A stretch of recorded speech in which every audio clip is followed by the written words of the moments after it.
করোনার এই দুর্যোগময় সময়ে তোমরা ঘরে বসে তোমাদের পড়াশোনাগুলো সুন্দর সুষ্ঠুভাবে মা এবং বাবার আদেশ পালন করে করছো। গত 20/8/2020 তারিখে তোমাদের বৃত্ত সম্পর্কে আমি আলোচনা করেছিলাম। এই বৃত্ত সম্পর্কে তোমাদের পড়াটা সুন্দরভাবে তৈরি করতে বলেছিলাম। আমি সংজ্ঞা লিখে দিয়েছিলাম চিত্রসহ। তোমাদের বাসায় পাঠটা সুন্দরভাবে করতে বলেছিলাম। আশা করি তোমরা সবাই করেছো। আজ আমি তোমাদের এই বৃত্ত সম্পর্কে আর একটু আলোচনা করব, যেটা তোমাদের পরীক্ষায় আসতে পারে। আমি তোমাদের পুরানো পড়াটা আবার একটু আলোচনা করলাম। এটা তো তোমরা জানো। রোহান, এটা কি? কেন্দ্র। বৃত্ত এটা এ বি সি, এটা পরিধি। Thank you. এবার দেখো, আমি তোমাদের আশিক বলো তো দেখি, এটা কি? ওডি। এটা কি? ব্যাসার্ধ। Thank you. ব্যাসার্ধ।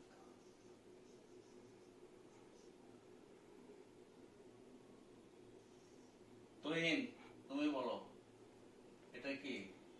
ই আর এফ দিলাম। ই একটা বিন্দু, এটা জ্যা।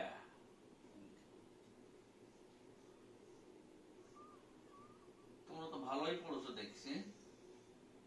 এবার দেখো, রোহান বলো আবার, এটা কি? ব্যাস।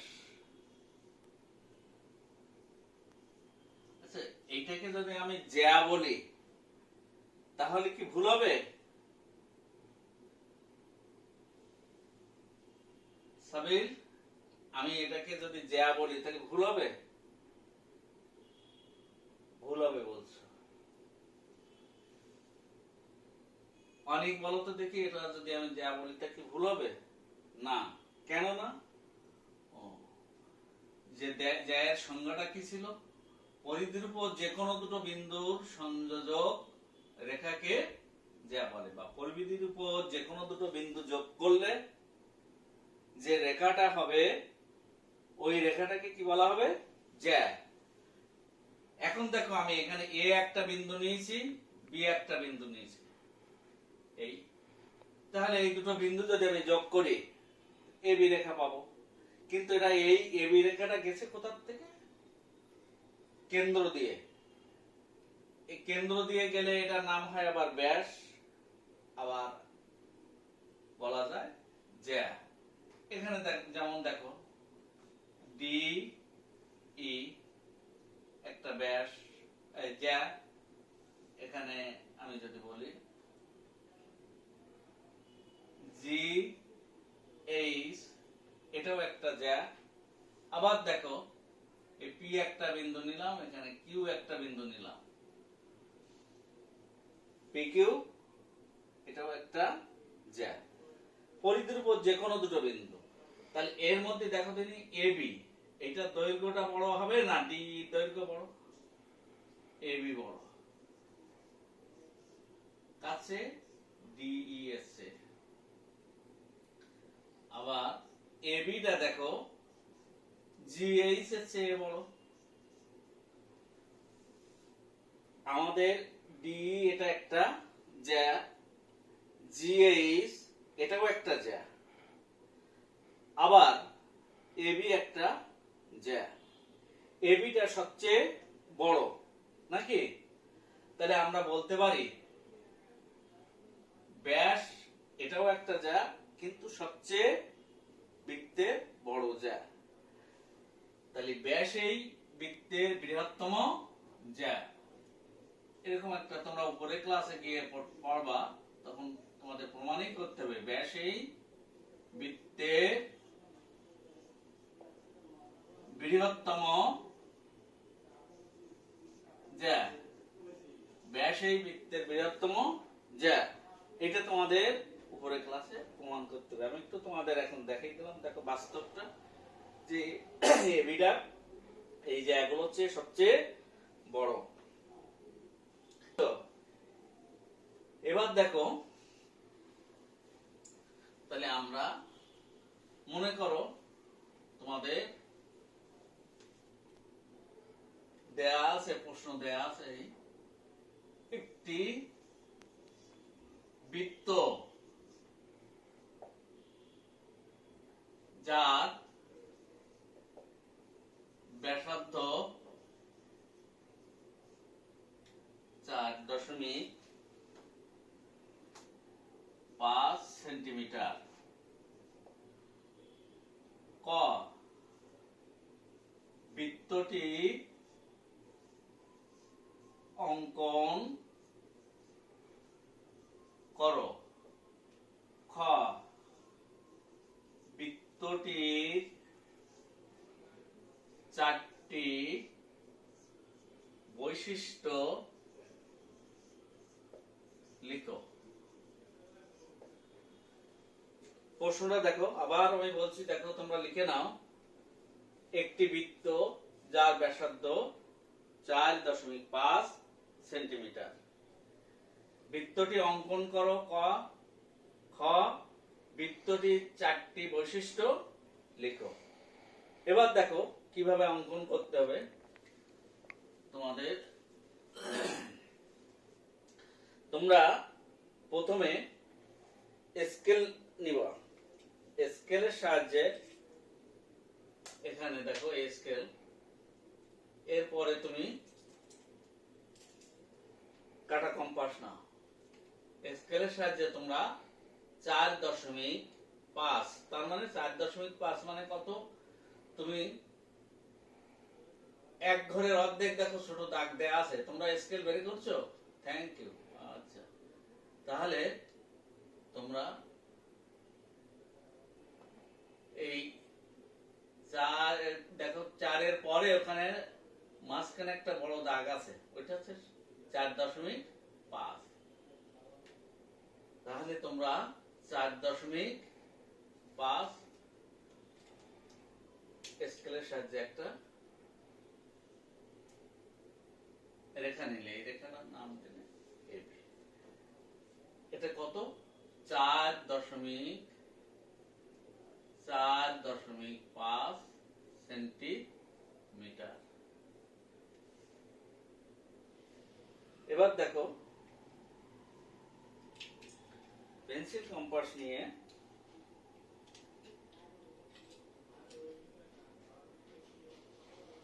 সমতল ক্ষেত্রের উপরে একটা এখানে নিয়েছো। আচ্ছা, এবার দেখো এটা ঘুরাই নিয়ে আসো। নিয়ে আসলে দেখো একটা পূর্ণ বৃত্ত হলো, পূর্ণ একটা বৃত্ত। তাহলে 4.5 সেন্টিমিটার ব্যাসার্ধ নিয়ে এখানে একটা বৃত্ত আঁকলে তোমাদের পেন্সিল কম্পাস দিয়ে। এই বৃত্তটাই হলো তোমাদের নির্ণয় বৃত্ত। এখন তোমরা লিখতে গেলে কিভাবে লিখতে হবে দেখো। অঙ্কন,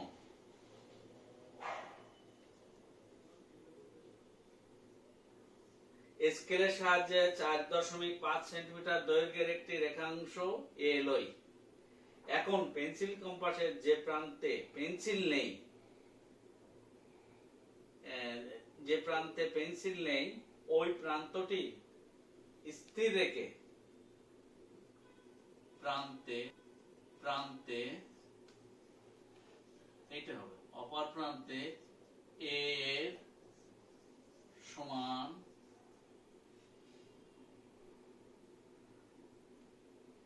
দৈর্ঘ্য নিয়ে,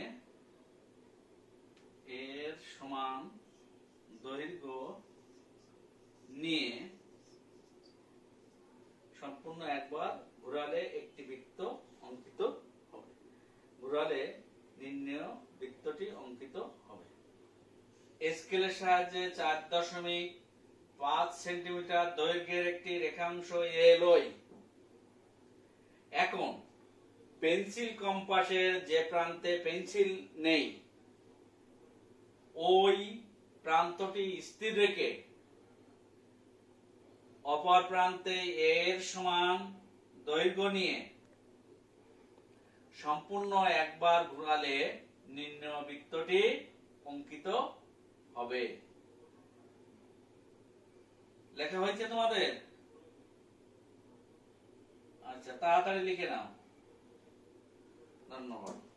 এবার দেখো, আমি তোমাদের পরীক্ষা এবার বৃত্তের বৈশিষ্ট্য। তাহলে বৃত্তের বৈশিষ্ট্য লিখতে গেলে তোমরা কি করবা দেখো, এর আগে তোমাদের আমি দেখাইছিলাম বৃত্তের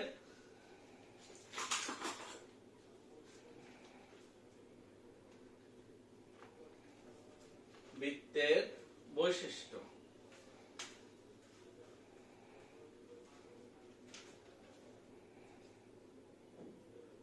বৃত্তের বৈশিষ্ট্য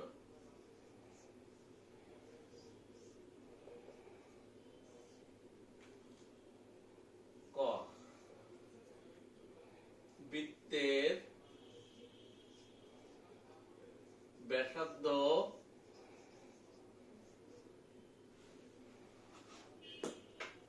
গুলো সমান। খ,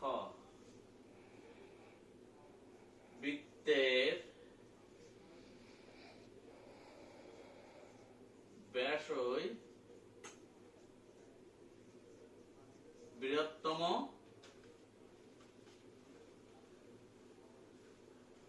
বৃত্তের ব্যাসই বৃহত্তম যা। গ, তাহলে এটা লেখো বৃত্তের, তোমরা তো জানো যে বৃত্তের দেখাচ্ছে, আবার একটু দেখো, বৃত্তের সব ব্যাসার্ধ গুলো সমান, তাই না? তারপরে আমি তোমাদের দেখাইছিলাম, এখানে দেখো 3টে ব্যাসার্ধ দিয়েছি, 4টা সব সমান। আর এই এটা সব, এটা ব্যাস। আচ্ছা, বৃত্তের ব্যাস সর্বদা কেন্দ্র দিয়ে যায় বা যাবে। ঘ, তাহলে এবার তাহলে বৃত্তের ব্যাসার্ধ গুলো সমান হলো, বৃত্তের ব্যাসে বৃহত্তম যা, বৃত্তের ব্যাস সর্বদা কেন্দ্র দিয়ে যায়। 4 নম্বরে তোমরা কি দিতে পারো এবার একটু বলো দিন দেখি। অসিত বলো তো দেখি কি দিতে পারো, আরো একটু ভালো বলো। রোহান বলো। ও, তোমরা বলতে পারো বৃত্তে একাধিক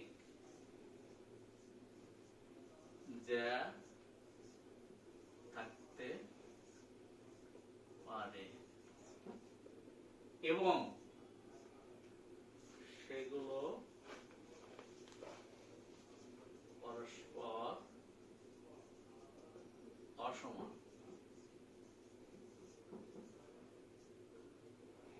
আচ্ছা, এটা লিখে নাও তোমরা। বৃত্তের ব্যাস ব্যাসার্ধের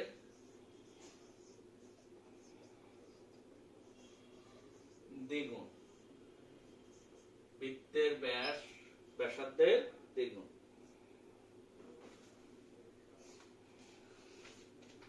চারটের জায়গায় আমি কিন্তু 5টা লিখে দিলাম তোমাদের। তোমরা এই পরীক্ষায় ইতিপূর্বে তোমাদের বৈশিষ্ট্য লেখার নিয়ম বলে দিয়েছিলাম, সেই প্রকারে তোমরা লিখবা।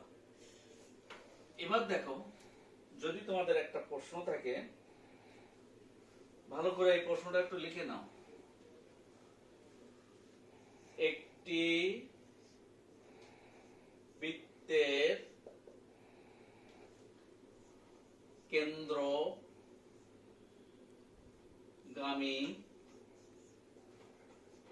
জ্যা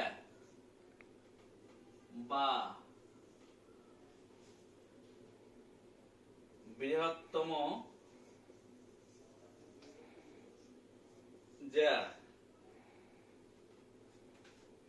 বা ব্যাসের দৈর্ঘ্য 7 মিলি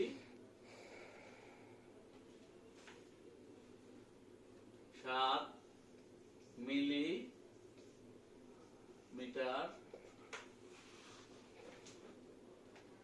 হলে বৃত্তটি হলে ক বৃত্তটি অঙ্কন করো। খ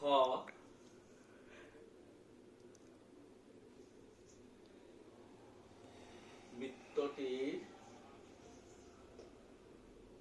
4টি বৈশিষ্ট্য লিখো। দেখো তোমাদের প্রশ্নটা এরকম থাকবে, একটি বৃত্তের কেন্দ্রগামী জ্যা 7 মিলিমিটার হলে বৃত্তটি অঙ্কন করো। বৃত্তটির 4টা বৈশিষ্ট্য লিখো। অথবা একটি বৃত্তের বৃহত্তম জ্যা 7 মিলিমিটার বা 7 সেন্টিমিটার এরকম হতে পারে হলে বৃত্তটি অঙ্কন করো, বৃত্তটির বৈশিষ্ট্য লিখো। অথবা বলবে একটি বৃত্তের ব্যাসের দৈর্ঘ্য 7 সেন্টিমিটার বা 7 মিলিমিটার হলে বৃত্তটি অঙ্কন করো। তখন তোমরা কি করবা, স্কেলের সাহায্যে তোমরা এই প্রথমে 7 সেন্টিমিটার নিবা। স্কেলের সাহায্যে তোমরা প্রথমে 7 সেন্টিমিটার দৈর্ঘ্য এ নিলে।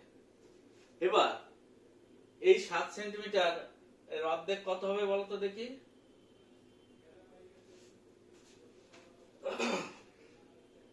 আশিক বলো দিন দেখি, 7 সেন্টিমিটার অর্ধেক, 7 অর্ধেক কত? 3.5। Thank you. তাহলে তোমরা এই স্কেলের সাহায্যে এখান থেকে নিতে পারো। তুমি তো নিচো 7 এখান থেকে, তাই না? এবার 3.5, তা 3 ঘর পুরা যাও, গিয়ে তারপরে বড় দাগটাই পা এটা নিন, এইভাবে তুমি নিতে পারো। তাহলে তোমাদের এই অংশটুকু নিলে, তাই না? এটুকু বুঝতে পেরেছো? তাহলে প্রথমে তুমি 7 সেন্টিমিটার স্কেলের সাহায্যে নিলে, এর মাঝখানে কত? 3.5 সেন্টিমিটার। এইটা হলো কি বলতো দেখি তুহিন? এই 3.5 এটা কি? Thank you. এটা হচ্ছে ব্যাসার্ধ। কারণ তাহলে এখন ওই একই লেখা লিখবা। একটি বৃত্তের মনে করো কেন্দ্রগামী জ্যা 7 সেন্টিমিটার বা 7 মিলিমিটার দেয়া আছে। একটি বৃত্তের কেন্দ্রগামী জ্যা 7 মিলিমিটার বা সেন্টিমিটার দেয়া আছে। যদি তোমাদের জ্যা দেয় বৃহত্তম জ্যা, তাহলে একটি বৃত্তের বৃহত্তম জ্যা এ সমান 7 সেন্টিমিটার বা 7 মিলিমিটার দেয়া আছে। যেটা মিলিমিটার বা সেন্টিমিটার যেটা দেয়া থাকবে সেটাই বলবা। বৃত্তটি অঙ্কন করতে হবে। এবার তুমি অঙ্কনের মধ্যে তুমি কি বলবা? এর অর্ধেক, এর অর্ধেক দৈর্ঘ্য 3.5 সেন্টিমিটার বা মিলিমিটার লই। এই লিখে তুমি সেই বর্ণনা দেওয়া শুরু করতে। তাহলে এইটা তোমরা আগামী দিন বাসায় করবা। তাহলে তোমাদের আবার বলছি, দেখো প্রথমে একটি বৃত্তের বৃহত্তম জ্যা এ সমান 7 সেন্টিমিটার দেয়া আছে বৃত্তটি আঁকতে হবে। এরপরে বলবা ওইটাকে বলা হয়, তোমাদের তো এটা সাধারণ বিশেষ নির্বাচন, বিশেষ নির্বাচন তোমাদের অত দরকার নেই, তোমরাই শুধু বলবা, ছবিটা আঁকার পরেই তোমরা বলবা একটি বৃত্তের বৃহত্তম জ্যা 7 সেন্টিমিটার দেয়া আছে, বৃত্তটি আঁকতে হবে। অঙ্কন বা অঙ্কনের বিবরণ মনে আছে? অঙ্কন বা অঙ্কনের বিবরণ, স্কেলের এর অর্ধেক অর্থাৎ 3.5 সেন্টিমিটার দৈর্ঘ্যের ব্যাসার্ধ নিয়ে লই। এবার ওই পরের বর্ণনাটুকু আমি যে আগে লিখে দিচ্ছি ওইভাবে লিখে ফেলবো। তাহলে বৃত্ত সম্পর্কে তোমাদের যে ধারণাটা দিচ্ছি এটা তোমরা একটু ভালো করে পড়বা, পড়াটা তৈরি করবা, করে আমাকে মেল করবা। আগামী দিন তোমাদের এবার দেখো আমি নতুন না, আমাদের পুরানো আগে করা আছে, পুরানো জিনিস আমরা তৃতীয় অধ্যায়ের পড়া শুরু করব। তৃতীয় অধ্যায়ে আমাদের কি আছে বলো তো দেখি তোমরা? তৃতীয় অধ্যায়ে আছে আমাদের যে 4 প্রক্রিয়া, নাকি 4 প্রক্রিয়া নিয়ে আলোচনা, এটা আমাদের। এর মধ্যে আমি তোমাদের ঐকিক নিয়ম তোমাদের তো আগে করানো হয়েছে। এখন এই ঐকিক নিয়ম কাকে বলে তোমাদের কি মনে আছে? তাহলে এক জাতীয় কে বলতে পারবা? অতহীন বলো দেখি, তুমি তো বলছো, বলো। হ্যাঁ হ্যাঁ ঠিক আছে, বলো বলো, হচ্ছে। কি বলেছে শুনতে পেয়েছো তোমরা? এক জাতীয় কতগুলো জিনিসের দাম, দৈর্ঘ্য বা ওজন দেয়া থাকবে। এক জাতীয় কতগুলো জিনিসের দাম, ওজন অথবা দৈর্ঘ্য দেয়া আছে মনে করো। এখন এই দৈর্ঘ্য, ওজন বা দাম, এক জাতীয় কতগুলো জিনিসের দাম বা ওজন বা দৈর্ঘ্য দেয়া যদি থাকে, তখন আমরা কি করব? ওই যে মোট দামটাকে, যে এক জাতীয় যে জিনিসগুলো দেয়া আছে মোট জিনিস, এটা দিয়ে ভাগ করলে কি পাওয়া যাবে? একক, মানে একটা জিনিসের দাম পাওয়া যাবে। যেমন আমি তোমাদের বলছি দেখো, 10টি কলমের দাম তোমার মনে করো 50 টাকা। তাহলে এটা এক জাতীয় 10টা কলম, দাম হলো কত? 50 টাকা। তাহলে একটা কলমের দাম কত? ওরে বাবারে, তোমরা তো তাড়াতাড়ি বলে ফেলেছো, আমার তো মনে নেই, আমার না করলে অঙ্ক বুঝতে পারছি না। 5 টাকা, তাই না? একটা জিনিসের দাম হলো তাহলে এই একক, এখানে ওই একক অর্থাৎ একটার দাম বা এই একক সময়ে, একক দূরত্বে, এইরকম এক শব্দটা আসবে। এইটা নির্ণয় করার যে পদ্ধতি, এটাকে বলা হয় ঐকিক নিয়ম। তাহলে এরপরে দেখো আমি বলছি, যেমন 20 কেজি চালের দাম মনে করো 500 টাকা। 1 কেজি দাম বের করলে 1 কেজির দাম কত? তাহলে 25 টাকা। এই একক, এইটাই। তারপরে মনে করো তোমার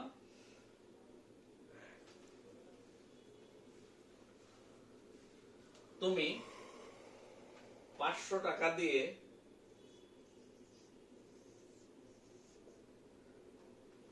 করো তুমি 500 টাকা দিয়ে তুমি 50 মিটার কাপড় কিনলে, তাহলে এইটা হচ্ছে এক জাতীয় জিনিস আর এটা টাকা। এখন আমি যদি তোমার বলি যে 1 মিটার কাপড়ের দাম কত, তোমার কাছে কি উত্তর চাচ্ছি বলতো দেখি? 1 মিটার কাপড়ের দাম, দাম মানে কত টাকা? তখন এটাকে ঘুরাইয়া তোমাদের কি করতে হবে? 50 মিটার কাপড়ের দাম 500 টাকা। অর্থাৎ যেটা তোমার নির্ণয় করতে হবে, যেটা তোমার বের করতে হবে, সেটা সবসময় তোমার কোন পাশে থাকবে? ডান পাশে নিয়ে যেতে হবে। অঙ্কটা সাজানোর পরে সবসময় ডান পাশে নিয়ে যেতে হবে। এই যেমন আমি তোমাদের 500 টাকা দিয়ে তুমি 50 মিটার কাপড় কিনলে। এখন আমি কথাটা ঘুরাই বললাম, তাহলে 1 মিটার কাপড়ের দাম কত? তোমার কাছে আমি কি উত্তর চেয়েছি বলো তো দেখি? 1 মিটার, একক। তাহলে এই জন্য তোমার যেটা উত্তর চাইবে ওই কিংডমে খেয়াল করবা, আগে এই কথাগুলো গুছাইয়ে ভালো করে বুঝিয়ে নিবা যে কি বলছে। যেহেতু এখানে অনেকগুলো শব্দ দিয়ে একটা বাক্য তৈরি হচ্ছে এবং এই বাক্যের কি চাচ্ছে তোমার কাছে এইটা আগে তোমার বুঝতে হবে। যেটা চাইবে অর্থাৎ যেটা তোমার নির্ণয় করতে হবে সেটা সবসময় তোমার ডান পাশে থাকবে। কথাটা কি বুঝতে পেরেছো তোমরা? আচ্ছা, থ্যাংক ইউ। তাহলে প্রতি একক সময়ে এখানে বের করার যে নিয়ম, এইটাই হচ্ছে তোমার ঐকিক নিয়ম। এখন দেখো, আমি তোমাদের একটা অঙ্ক দেখাবো, তোমরা একটু মনোযোগ সহকারে শোনো। ইতিমধ্যে এর আগেও তোমাদের ক্লাসে আমি এটা নিয়ে আলোচনা করেছিলাম, কিন্তু পুরানো হয়ে গেছে। আবার একটু আমরা কেশগুন্ডুস অর্থাৎ আবার পিছনের জিনিস, যেটা বলি না অনেক সময় চলিত ভাষায় ঝালাই করা বলে, ঝালাই করা মানে ভেঙে গেছে সেটাকে আবার জোড়া লাগানো, তাই না? তা আমাদের কি লেখাপড়া কি ভেঙে যায়? না, ওইটা আমরা ভুলে যাই, আবার একটু পড়লে মনে এসে যায়। তো তোমাদের তো এর আগে আমি করিয়েছিলাম, আবার একটু তোমাদের দেখাচ্ছি। দেখো, আমি একটা অঙ্ক তোমাদের দিচ্ছি, তোমরা একটু খুব মনোযোগ সহকারে দেখো এদিকে। এটা না যদি সময় পাও উঠাও, না উঠালে অসুবিধা নেই। 30 জনে একটি কাজ 18 দিনে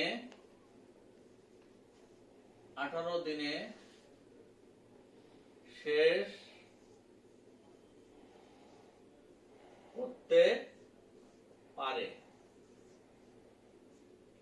30 জনে একটি কাজ 18 দিনে শেষ করতে পারে। ক,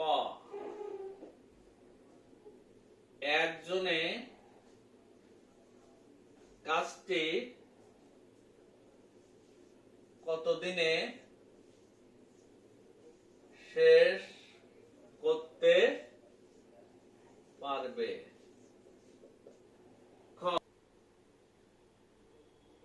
খ, 4 জনের মজুরি 500 টাকা হলে 4 জনের মজুরি 500 টাকা হলে 10 জনের মজুরি কত? 10 জনের মজুরি কত? গ, কাজটি 12 দিনে শেষ করতে হলে কাজটি 12 দিনে শেষ করতে হলে অতিরিক্ত কত লোকের প্রয়োজন হবে? অতিরিক্ত কত লোকের প্রয়োজন হবে? তাহলে প্রশ্নটা আবার বলছি, দেখো তোমরা লিখেছো সবাই? আচ্ছা, 30 জনে একটি কাজ 18 দিনে শেষ করতে পারে। একটি কাজ মনে করো আমরা এই পঞ্চম শ্রেণীর রুমে আছি, এই রুমটা প্লাস্টার করতে 30 জন লোক, তারা কতদিন সময় নিচ্ছে? প্লাস্টার এবং রং করে দেবে সুন্দর করে 18 দিন সময় নেবে। কথাটা কি বুঝছো? 18 দিনে তারা প্লাস্টার করবে, সুন্দর করে রং করে দেবে। কতজন লোক? 30 জন। এখন প্রথম প্রশ্নটা হলো 1 নাম্বারটা, ক একজনে কাজটি কতদিনে শেষ করতে পারবে? এখন 30 জনের জায়গায় যদি একজন আসে, তাহলে কাজটা কতদিনে শেষ করতে পারবে? কতদিন? দেখো এই কত কত, এই ঐকিক নিয়মের কত, এই দিকে শব্দটা বিশেষ করে খেয়াল করবা। তাহলে কত দিন, দিন চাইছে তাই না? তাহলে দিন শব্দটা, দিনটা আমাদের সাজাইতে এমন ভাবে অঙ্কটা আমরা সাজাবো যে দিন ডাইনে থাকবে। এখন আমাদের অঙ্কটা সাজাতে গেলে তাহলে কি করতে হবে? 30 জনে একটি কাজ করে 18 দিনে। ক নাম্বারটা দেখো, তোমাদের আমি ঠিক দাগ নাম্বার যেভাবে দিচ্ছে এই প্রকারের পরীক্ষার খাতায় দিবা, কিন্তু সব সময় সব সাবজেক্টে। 1 ক 30 জনে একটি কাজ শেষ করে 18 দিনে দাঁড়িয়ে। অতএব একজনে একটি কাজ শেষ করবে। 30 জনের জায়গায় দেখো একজন হইলে তোমার অনেক, একজন হলে তো তাহলে কম দিনে শেষ হবে, তাই? ও না, বেশি দিন লাগবে তাই না? Thank you. তাহলে বেশি হলেই তোমরা খেয়াল করবা, ডান পাশে যেটা আছে সেটা লিখে নিবা চোখ বন্ধ করে। ও তোমরা আবার বলছো যে স্যার চোখ বন্ধ লিখে লেখা যায়? আর ওটা কথার কথা, তোমরা এত বুদ্ধিমান। তাহলে ডান পাশে যেটা থাকবে, কত আছে ডান পাশে? 18। তাহলে 18টা চোখ বন্ধ করে লিখে নিবা। লিখে নেওয়ার পরে তাহলে বেশি হলে তখন গুণ হবে, 18-র সঙ্গে গুণ করবা, ডান পাশে যেটা থাকবে সেটার সঙ্গে গুণ করবা। আর কম হলে ডান পাশে যেটা থাকবে সেটা সঙ্গে ভাগ করবা। ভাগ করবা মানে কি? ডান পাশে যেটা আছে সেটা বসানোর পরে তার নিচে এই যেটার পরিবর্তে 1 দেছো সেটা নিয়ে আসবা। এখানে দেখো কিসের পরিবর্তে 1 লিখেছো? 30-এর পরিবর্তে। তাহলে 30 জনে একটি কাজ শেষ করে 18 দিনে। 30-এর জায়গায় আমরা কত দিছি? 1, ওই যে একক।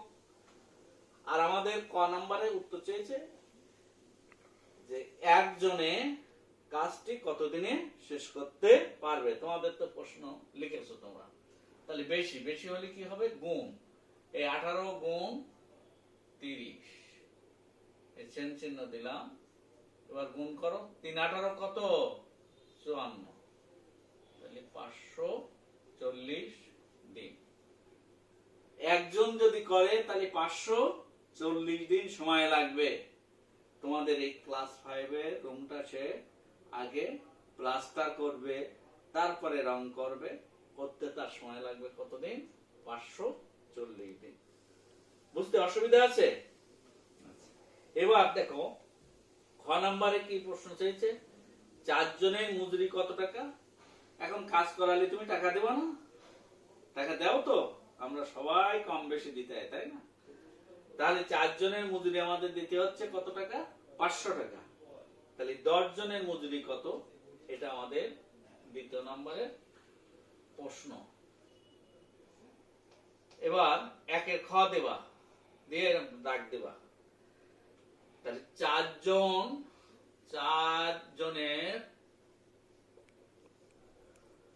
মজুরি কত? 500 টাকা।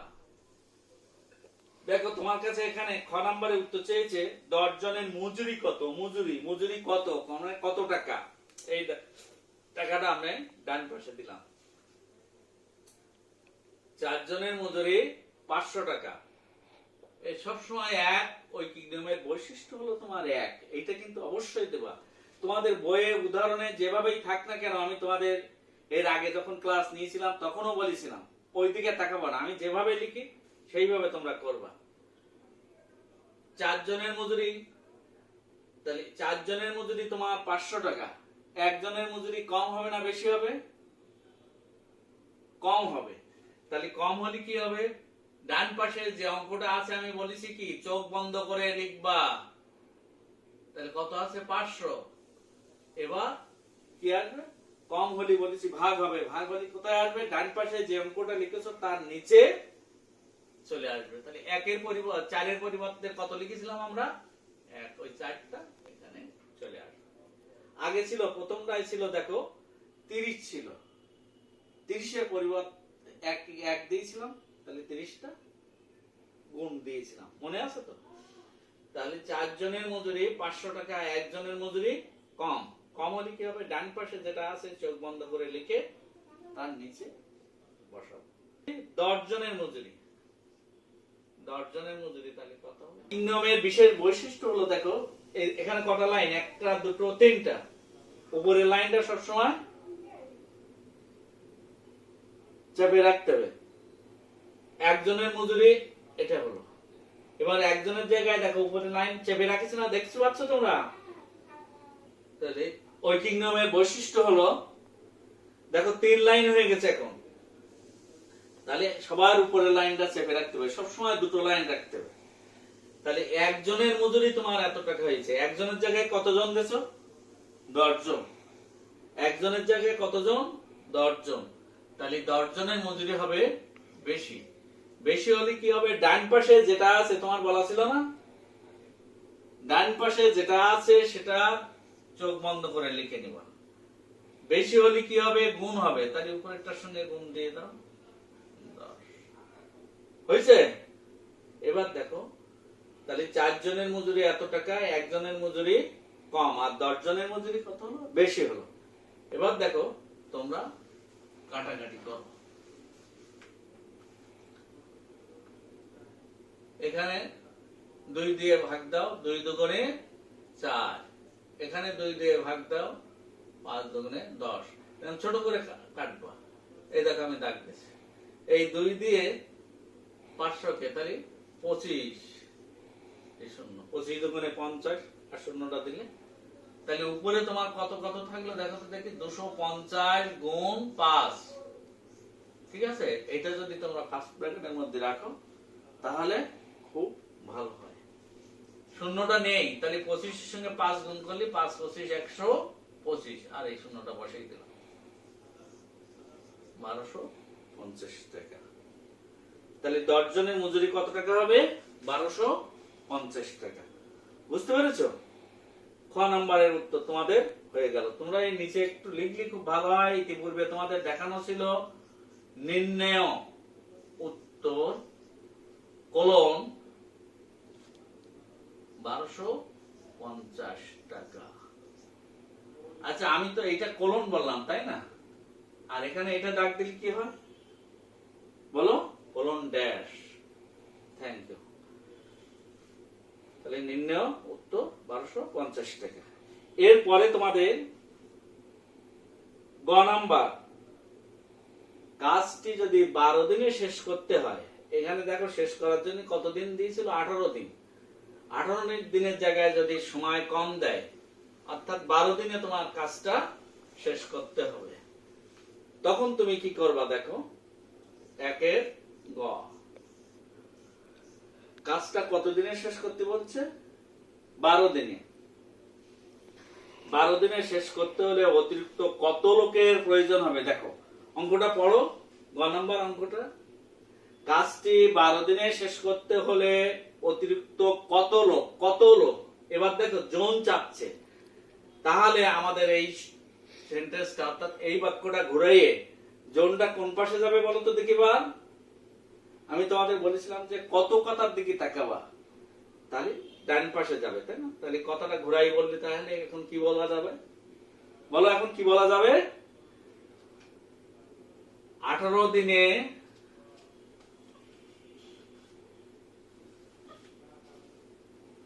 তুরান বলো দেখি তুমি, 18 দিনে একটি কাজ করে 30 জন লোকে। Thank you. বাহ, তুরান খুব ভালো ছেলে, দেখেছো? তোমরা তো ওর মোটে পাত্তা দাও না। তাহলে 18 দিনে একটি কাজ করে 30 জন লোকে। আমাদের কাছে যেহেতু 12 দিনে কাজটা শেষ করতে কতজন লোক লাগবে, কতজন, এটা এই জন্য এটা ডান পাশে নিয়ে যাওয়া হয়েছে। তাহলে 18 দিনে একটি কাজ করে 30 জন লোকে।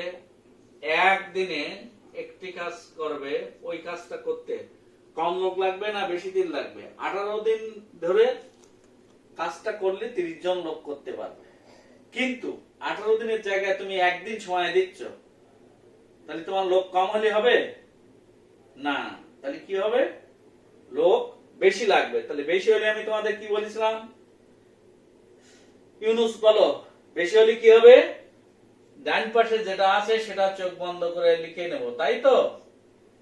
এই 30 লিখলাম, গুণ, তাহলে একের এক দিলাম, যেটার পরিবর্তে, কার পরিবর্তে? 18 পরিবর্তে এই 18টা গুণ 18 লোকে। তারপরে কত দিনে কাজটা শেষ করতে বলছে? 12 দিনে। 12 দিনে কাজটা শেষ করবে। এবার এসে দেখো 3 লাইন চলে আইছে। তাহলে আমাদের কি করতে হবে বলো তো দেখি? উপরে লাইন চেপে ধরতে হবে। তাহলে এখন অঙ্কটা পড়ো। একদিনে একটি কাজ করে এতজন লোকে। একদিনে একটি কাজ করে এতজন লোকে। অতএব 12 জনে, একজনের জায়গায় কতজন? 12 জনে, 12 দিনে করতে গেলে তাহলে কম লোক লাগবে না বেশি লোক লাগবে? একদিনে করতে তোমার এতজন লোক লাগছে। একদিনের জায়গায় তোমার সময় কতদিন দিচ্ছি? 12 দিন। তাহলে 12 দিন যখন দিচ্ছি, তাহলে তোমার লোক তখন কম লাগবে না বেশি লাগবে? লোক কম লাগবে। কম লাগলে আমরা কি বলেছিলাম? ডান পাশে যেটা আছে সেটা লিখে নিতে হবে, তাই না?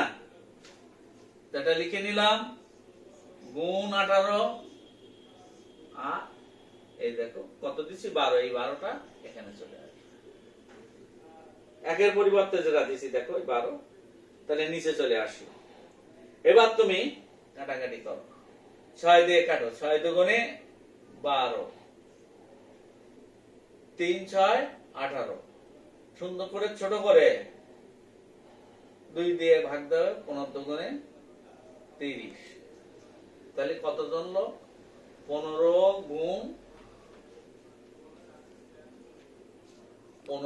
গুণ 3,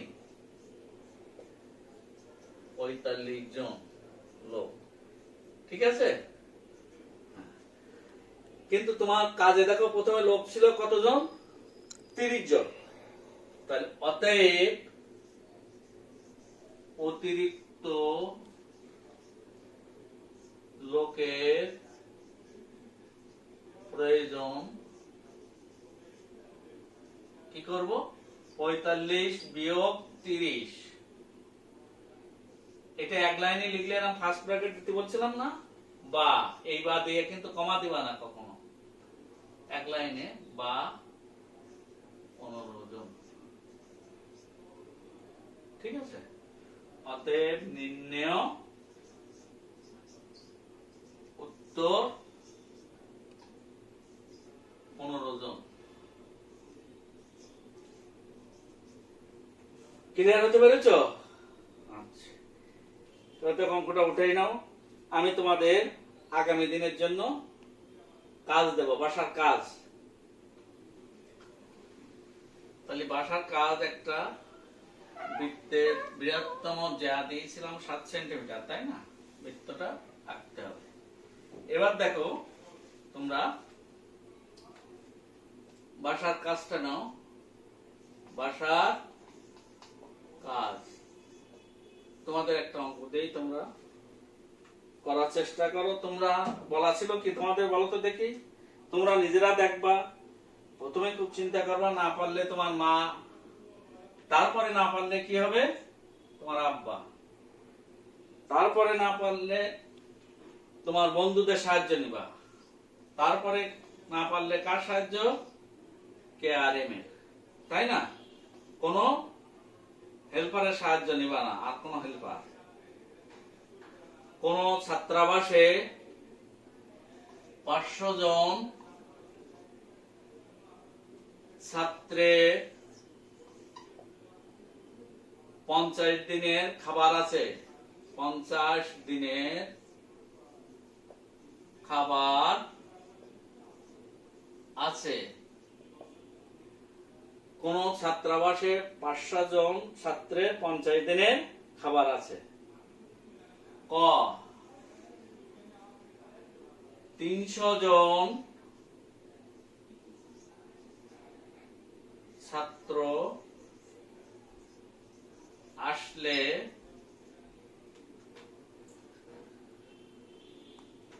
ছাত্রাবাসের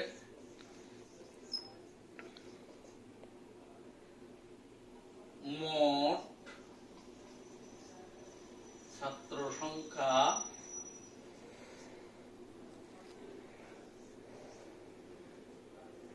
কত হবে? ছাত্র আশায় ওই খাদ্যে তাদের আর কতদিন চলবে? গ 10 দিন পর অর্ধেক ছাত্র চলে গেলে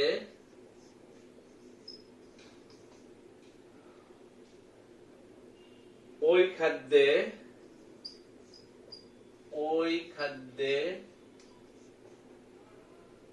কতদিন চলবে? ঠিক আছে, এটাও বাসার কাজ। এরপরে তোমাদের তৃতীয় অধ্যায়ে প্রথমেই আলোচনা করেছিলাম তো 4 প্রক্রিয়া সম্পর্কিত সমস্যাবলী। এটা তো তৃতীয় অধ্যায়। এই তৃতীয় অধ্যায়ে তোমরা, আমি তো বলেছি প্রথমেই তো তোমাদের বলা আছে এবং সে সময় তোমরা পড়েছিলে, আর্টিকেল দেখো 3.1 থেকে আর্টিকেল আছে কত? 3.3। অর্থাৎ পৃষ্ঠা 12 থেকে 18 পৃষ্ঠা পর্যন্ত যে কালো লেখাগুলো আছে এইগুলো ভালো করে পড়বা এবং বুঝবা। কথাটা কি বুঝতে পেরেছ? তাহলে এই তৃতীয় অধ্যায়ে 3.1 আর্টিকেল থেকে 3.3 আর্টিকেল পর্যন্ত যে লেখাগুলো আছে, অর্থাৎ পৃষ্ঠা কত 12 থেকে 18 পৃষ্ঠা পর্যন্ত যে কালো লেখাগুলো আছে সেইগুলো সুন্দর করে পড়বা এবং বোঝার চেষ্টা করবা। এই পড়ে তুমি অঙ্কগুলো নিজের মতো করে করবা। আমি যেভাবে দেখাই দিয়েছি তোমাদের উদাহরণের দিকে তাকাবা না। উদাহরণে অঙ্ক কিভাবে করা আছে কোনো দরকার নেই, তুমি প্রশ্নটা রাখবা, রেখে বাকি অংশটুকু উদাহরণ তো করে দেয়া আছে, বাকি অংশটুকু তুমি রেখে তুমি অঙ্ক বা তুমি খাতায় লিখে নিয়ে তুমি অঙ্ক করবা, ওদিকে আর তাকাবা না। আমার জন্য এটা করে রাখবা, আগামী ক্লাসে এসে আমি তোমাদের এটা দেখব। এরপরে আর একটু পড়া দেই তোমাদের, যেহেতু এটা পুরানো পড়া তোমাদের করা আছে, তোমরা এই 3 অনুশীলনের অঙ্কগুলো এর আগেও করা আছে ফ্রেশ খাতায়, আবার তুমি করবা। কোনগুলো তুমি দেখে দেখো। যেমন তোমাদের যদি এখন একটা ক্লাস 2 এর একটা তোমার কোনো ভাই বা বোন বা তোমার কোনো আত্মীয় বলে যে ভাই এই অঙ্কটা করে দাও, তাহলে তুমি কিভাবে করো? অঙ্কটা আগে পড়ো, পড়ে দেখো অঙ্ক করা হয়ে যায় তোমার মনে মনে। আমাদের এই উপরের যে অংশ এই মাথা, এটা কিন্তু ভীষণ জ্ঞানের জায়গা, ভীষণ পরিষ্কারের জায়গা। এইটাই তুমি যত দিবা তত নেবে। বৈজ্ঞানিক আইনস্টাইন বলেছিল যে আমি, তোমরা তো জানো, পৃথিবীর একজন শ্রেষ্ঠ বিজ্ঞানী, বলছিল আমার মাথার মাত্র 1/4 আমি ব্যবহার করতে পারিছি, আর ব্যবহার করতে পারিনি।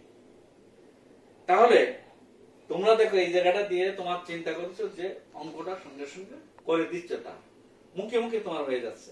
ঠিক একই ভাবে তোমার এই 3 অনুশীলনের যে অঙ্কগুলো আছে, তুমি দেখলে 1 দাগ পড়বে, ও এইভাবে হবে। ঠিক আছে, তোমার ফেরেশ খাতায় তুমি দেখো ওইভাবে করা আছে কিনা। 2 দাগ দেখলে যে তোমার মনে মনে অঙ্ক করা হয়ে যাচ্ছে। যেমন ওই 2 এর ক্লাসে তোমার সেই আত্মীয় বা তোমার ছোট ভাইয়ের অঙ্কটা করে দিয়েছিলে, ঠিক সেইভাবে এটা ফ্রেশ খাতা দেখলে মিলে যাচ্ছে, ওটা আর করার দরকার নেই। 8 নম্বর অঙ্কে এসে দেখছো যে তুমি মনে মনে যে চিন্তা করেছো সেই সঙ্গে তোমার খাতার সঙ্গে মিলছে না, তখন তুমি এই অঙ্কটা করবা। তাহলে এইভাবে করে নিয়ে আসবা, তোমরা করবা আগামী দিন। আমি কিন্তু এই অনুশীলনের অঙ্ক তোমাদের ক্লাসে ব্ল্যাকবোর্ডে করতে দেব। তুমি যদি কারো সাহায্য নিয়ে করো তাহলে তুমি আটকে যাবা, তুমি পারবা না। আর যদি কারো না সাহায্য না, তাহলে কিন্তু অঙ্কটা করতে পারবা। ক্লিয়ার হতে পেরেছো? আর যদি এখনো যদি না বোঝো এর মধ্যে অনুশীলন কোনটা, আমাকে বলবা যে স্যার এটা বুঝতে পারছি না বা এটা আমি বুঝিনি। তাহলে তুমি প্রথমে যদি না বুঝতে পারো, তোমার মা বাবা বাসা আসলে বা বাবার কাছে পড়ে, এরপরে যদি মা বাবার কারো কাছে তুমি সাহায্য না পেলে, তখন তোমার বন্ধুদের কাছে রিং দেবো, ভাই দোস্ত দেখো দিন এই অঙ্কটা এখানে আটকে গেছে, আমি কি হচ্ছে।